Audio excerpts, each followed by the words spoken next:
Public mandate ని మీరు గౌరవించాలి అని ఇంకో గ్రూప్ వాళ్ళు అంటున్నారు. బట్ మేజర్ గా రూలింగ్ పార్టీ నుంచి వస్తున్న డిస్కషన్ ఇదే, మాకు ఆబ్లిగేషన్ లేదు, మేము రాజ్యాంగానికి కట్టుబడే ఉన్నాం, మీకు ఇవ్వాల్సిన అవసరం మాకు లేదు అని. ఇప్పుడు ఒకసారి వైసీపీ సైడ్ లో వీళ్ళు ఏమంటున్నారో చూద్దాం. జగన్మోహన్ రెడ్డి గారైనా వాళ్ళది ప్రైమరీ పాయింట్ ఒకటే, వాళ్ళ ఆర్గ్యుమెంట్ లో మంది ప్రజాస్వామ్యం కదా, మీరే బిల్స్ పాస్ చేసి దాన్ని మీరే ఒప్పేసుకొని ఒక అపోజిషన్ ఆర్గ్యుమెంట్ లేకుండా మీరు ఎట్లా నడిపిస్తారు 5 సంవత్సరాల పాటు?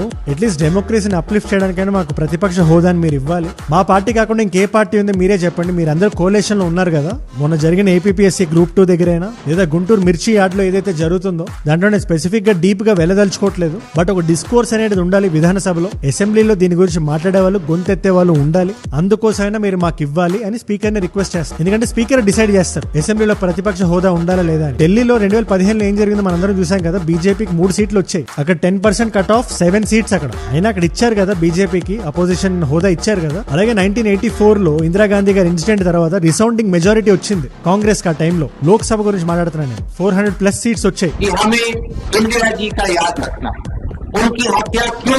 సెకండ్ లార్జెస్ట్ పార్టీ అప్పుడు తెలుగుదేశం పార్టీ 30 సీట్లు వచ్చాయి. 10% కట్ ఆఫ్ అంటే 52 సీట్లు కావాలి. అయినా కూడా ప్రతిపక్ష హోదా ఇచ్చారు కదా.